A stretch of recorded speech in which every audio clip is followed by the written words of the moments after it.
ये माफिया बताया जाता है, जो अभी इस वाले केस पे भी आपने हाईलाइट किया कि कहीं पे भी मेंबर ऑफ वो लेजिस्लेटिव असेंबली तो उसको नहीं करके और ये करा भाई 15 साल से एक आदमी जेल में है, मुकदमे चल रहे हैं, कोर्ट उनको सजा भी देता है, जुडिशियल कस्टडी में है। उनके परिवार के लोग सुप्रीम कोर्ट जाते हैं और सुप्रीम कोर्ट में एफिडेविट देते हैं कि जेल में उनको मार दिया जाएगा और उनका वो एप्रीहेंशन सच साबित हुआ। ये आप बताइए कि किसी को जेल से आईसीयू में शिफ्ट करते हैं तो आप आईसीयू से निकालकर जेल में भिजाते हैं उनको। वो डॉक्टर है या क्या है वो, जिसने इस तरह का उनको रिपोर्ट लिख के दिया कि आईसीयू से लिया कि आप उनको जेल में डालते हैं और अब ये समझ रहे कि जनता की आंखों में धूल झोंकेंगे और उनकी मौत वाकई में हुई है। अच्छा, उनका पोस्टमार्टम होता है तो भैया बाहर से क्यों नहीं बुलाएगा? उनके परिवार ने कहा कि आप इंडिपेंडेंट एफएसएल एक्सपर्ट्स को बुलाइए। तो यकीनन ये इसकी जिम्मेदारी उत्तर प्रदेश की सरकार पर आयद होती है कि दूसरा जुडिशियल कस्टडी में मौत हुई है।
ये माफिया बताया जाता है, जो अभी इस वाले केस पे भी आपने हाईलाइट किया कि कहीं पे भी मेंबर ऑफ वो लेजिस्लेटिव असेंबली तो उसको नहीं करके और ये करा भाई 15 साल से एक आदमी जेल में है, मुकदमे चल रहे हैं, कोर्ट उनको सजा भी देता है, जुडिशियल कस्टडी में है। उनके परिवार के लोग सुप्रीम कोर्ट जाते हैं और सुप्रीम कोर्ट में एफिडेविट देते हैं कि जेल में उनको मार दिया जाएगा और उनका वो एप्रीहेंशन सच साबित हुआ। ये आप बताइए कि किसी को जेल से आईसीयू में शिफ्ट करते हैं तो आप आईसीयू से निकालकर जेल में भिजाते हैं उनको।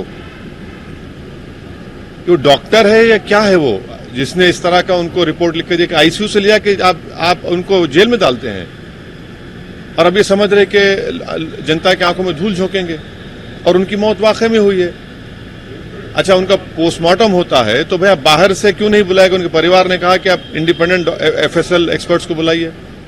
तो यकीनन ये इसकी जिम्मेदारी उत्तर प्रदेश की सरकार पर आयद होती है कि दूसरा जुडिशियल कस्टडी में मौत हुई है।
ये माफिया बताया जाता है और जो अभी इस वाले केस पे भी आपने हाईलाइट किया कि कहीं पे भी मेंबर ऑफ वो लेजिस्लेटिव असेंबली तो उसको नहीं करके और ये करा भाई 15 साल से एक आदमी जेल में है, मुकदमे चल रहे हैं, कोर्ट उनको सजा भी देता है, जुडिशियल कस्टडी में है, उनके परिवार के लोग सुप्रीम कोर्ट जाते हैं और सुप्रीम कोर्ट में एफिडेविट देते हैं कि जेल में उनको मार दिया जाएगा और उनका वो एप्रीहेंशन सच साबित हुआ। ये आप बताइए कि किसी को जेल से आईसीयू में शिफ्ट करते हैं तो आप आईसीयू से निकालकर जेल में भिजाते हैं उनको।